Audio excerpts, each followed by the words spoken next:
Hello, വർഷങ്ങൾക്ക് ശേഷം cinema കണ്ടിട്ട് ഞങ്ങൾ നടന്നു വന്നുകൊണ്ടിരിക്കുക. ജാതി ഫീൽ ഗുഡ് ഫിലിം. എന്ത് രസമായിട്ടാ. ഇങ്ങനെ മുഖത്ത് എപ്പോഴും നമ്മുടെ മുഖത്തൊരു ചിരി ഉണ്ടാവും. അതുപോലെ തന്നെ ചില മൊമെന്റ്സിൽ ഇങ്ങനെ കണ്ടിങ്ങനെ നിറയും. അല്ലാണ്ട് ഈ ഏത് സീൻ വേണ്ടായിരുന്നു ആ ഒരു ഫീലേ ഇല്ല. ഇങ്ങനെ മനസ്സിങ്ങനെ ഫില്ലായിട്ട് നമ്മൾ ആ കൊടുത്ത എമൗണ്ട് വേണമെങ്കിൽ എക്സ്ട്രാ കൊടുക്കാം, അങ്ങനെയില്ല. എന്നാലും അത്രയും സൂപ്പറായിട്ട് കണ്ടിരുന്നത്. നമ്മൾ വിനീത് ശ്രീനിവാസനെ എക്സ്പെക്ട് ചെയ്തിട്ട് തന്നെയാണ് പോയത്. ആ ഒരു ലെവൽ തന്നെയായിരുന്നു.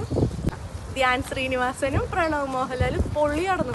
മീൻസ് എന്ത് രസമായിട്ടാ. മീൻസ് ആ ചെറുപ്പം കാണിച്ചതായാലും അവരുടെ ഏജ് ആയിട്ടുള്ള ഭാഗങ്ങൾ കാണിച്ചതായാലും അതിലെ ഇങ്ങനെ ഇങ്ങനെ അത്ര ഫീലാവും. പിന്നെ പ്രണവ് മോഹൻലാലിൻ്റെ ഒക്കെ ഭാഗം ശരിക്കും പണ്ടത്തെ ഒരു മോഹൻലാൽ മനേസ വരികിരികിരി ആ ഒരു ഫീലൊക്കെ കറക്റ്റ് ഉണ്ടായിരുന്നു ആ ചെറുപ്പം കാണിച്ച ഭാഗത്തൊക്കെ. അത് പൊള്ളിയായിരുന്നു. എന്തായാലും പോയി കണ്ട അത്ര ഇഷ്ടമാവും എന്തായാലും ആയിരിക്കും എല്ലാവർക്കും. പിന്നെ നിവിൻ പോളിൻ്റെ ഒക്കെ ഒരു സീനുണ്ട്, കുറേ ചിരിക്കാനുണ്ട്. പക്ഷെ ഇങ്ങനെ ഒരു ഇത് വേണ്ടായിരുന്നു ആ ഒരു ഫീലല്ല കേട്ടോ. എന്തായാലും പോയി കണ്ട. ഇങ്ങനെ മൈൻഡിൽ നമുക്ക് അത്ര ഫീൽ ഗുഡ് പറയില്ലേ, ആ ഒരു ലെവൽ എന്തായാലും പോയി കണ്ട എല്ലാവരും.